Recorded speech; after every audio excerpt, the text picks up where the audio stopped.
All right. Dramatic. So undramatic, actually. I just want to try something new. I figure I should drop in to a review as opposed to just, clicking it on or like a fade or something. Anyway, what's up, guys? Got another one for you. It's a Netflix original, I believe. Yeah, it's a Netflix original called Eli. You might have seen this one advertised. Came out in 2019.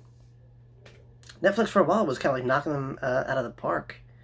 I can't think of any off the top of my head, but there was quite a few I remember that one after another, including certain series, were pretty on point. So yeah, Netflix, do that again. Make good movies. All right. So anyway, Eli.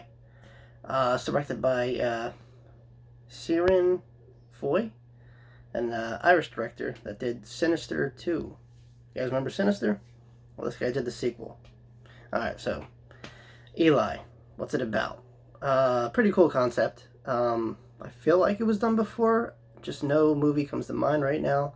But anyway, these desperate parents have a son with an autoimmune disease, and they find a treatment, some clinic, or we're led to believe that it is a clinic.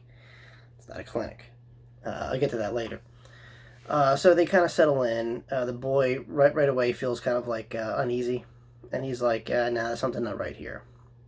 Meanwhile, as he's receiving these really unorthodox treatments for his disease, which isn't really kind of dived into too much, I feel like, but like I said, the payoff at the end, it's like, oh, that's why. So anyway, as the movie goes on, a lot of weird paranormal stuff happen. Hauntings, strange sightings, and this terrorizes not just the family, but the boy, because, they think he's just sick. So he's trying to explain to them, no, there's, ghosts and demons walking around this place. And while this is going on, some girl, not on the inside, but on the outside, little girl, Sadie Sink, actually, from the Stranger Things, I believe her name is Haley in this. She kind of appears to him. She kind of doesn't materialize. She'll show up and sneak down on the opposite side of this building and talk to him and be like, "Hey, listen, everyone's lying to you. Don't believe them. This place is bad. You're so much more better than this." And it's really strange. You should think what the heck is going on here? I thought I had an idea, but then I didn't. I thought it was. I had my idea of this movie was actually reversed of what the outcome was. So, at least there's that. It's not original and original at the same time. They kind of switch concepts around, but otherwise it was an entertaining film, I think. Eli is not a gore-soaked horror movie. It's almost feels like a thriller in the vein of The Omen.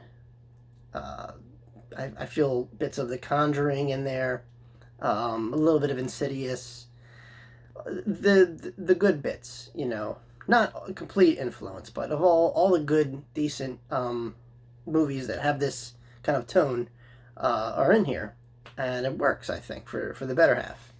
I liked it. Like I said, as the movie progresses, you finally realize, oh, maybe there's something actually more to this mysterious illness, and it turns out it's not an illness at all. Eli, who's also getting messages to him, but his name reversed, which is Lie. Spoiler alert. Okay, so he's apparently the son of the devil. That's right. His mom and dad were so desperate into having a baby, or his mom, I should say, she kind of, sold her soul, and there you go. Boom. The devil's son. And the clinic that they're in with this, mysterious treatment is actually a religious institute. Eli finds out about this down the road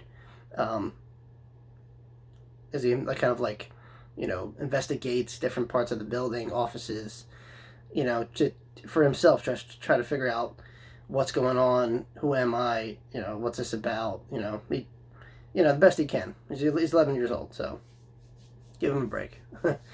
And yeah, the place has nuns in it. It's I mean, there's like a lot of religious symbolism throughout this place. So yeah, and basically they were trying to just get an update there. Basically, just trying to figure out how to exorcise him, I guess, or stop the evil from within.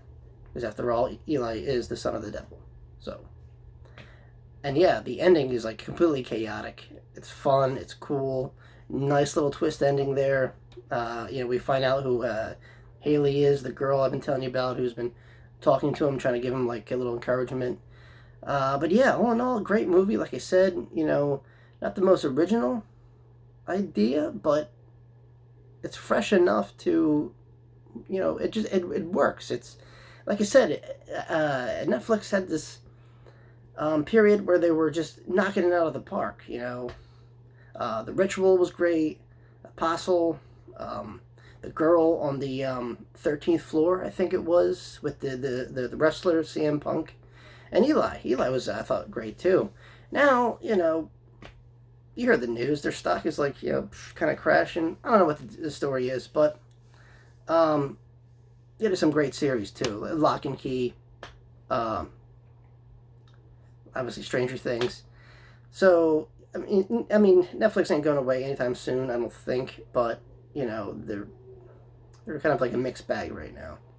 But anyway, aside from all that, I think Eli is definitely worth your time. It's recommended. I think it's a great horror story, / ghost story / thriller. If you haven't seen it before and you got this far, and I'm sorry for spoiling it for you. I did say spoilers though. Like I said, I can only say so much. I mean, there's a lot more I didn't cover. The movie's big. Check it out for yourself. I think it's definitely worth it. Especially now. If you happen to miss it when it's initially kind of came out, now's a great time to go and check it out. I'm almost certain it's still there. Alright guys, that's all I got to say. There you have it for Eli. I recommend it. Like I said, it's not a gory horror movie. It does slow in some paces. It's kind of a slow burn. But if anything, that kind of adds to the story. It makes you want to know, okay, what's going to happen? Kind of keeps you on the edge of the seat, unless you're, a quick guesser. But nonetheless, it's entertaining. Alright guys, talk to you all very soon. And yeah, be nice to each other. Peace.